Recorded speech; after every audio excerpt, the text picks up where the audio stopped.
Lock and load your magazine.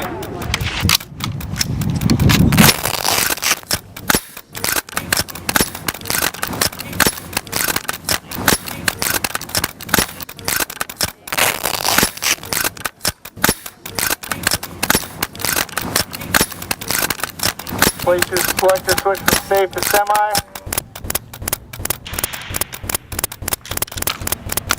And fire at will.